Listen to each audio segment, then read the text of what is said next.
Sejumlah pelajar tingkat sekolah dasar di Kecamatan Waruran, Kabupaten Sukabumi mendapatkan program makan siang bergizi gratis dari Presiden Prabowo Gibran yang mulai dilaksanakan pada Senin 13 Desember 2024. Launching makanan bergizi gratis tersebut dilakukan pemerintah Kecamatan Waluran untuk mendukung program pemerintahan Prabowo Gibran dalam memenuhi kebutuhan gizi anak dengan target 80 juta penerima manfaat di seluruh Indonesia. Sebelum disalurkan, Forkopimda Waluran meninjau dapur sehat pembagian makanan bergizi Satuan Pelayanan Pemenuhan Gizi Desa Waluran. Dampak terlihat dari para siswa begitu sangat senang sehingga membuat lahap para siswa saat diberi makanan gratis tersebut.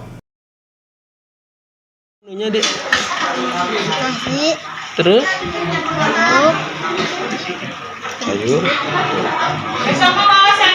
sayur. Enak nggak? Enak mau tiap hari gini?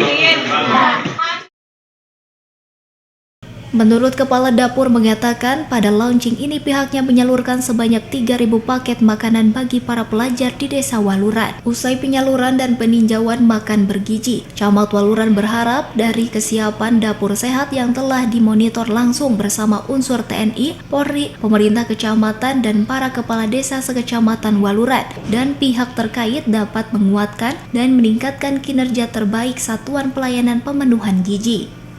Alhamdulillah hari ini launching makan bergizi dan makan sehat ya, didampingi oleh Pak Dan Ramil, Pak Kapolsek dan juga serta para UPTD dan juga Puskesmas dan Ketua Abdesi hadir semua.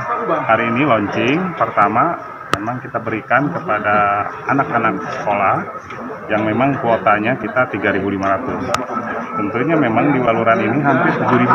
Mudah-mudahan nanti ke depan bisa bertambah karena memang sangat dibutuhkan tentunya untuk B2A beragam bergizi seimbang dalam rangka untuk mengurangi penurunan angka stunting ya tentunya.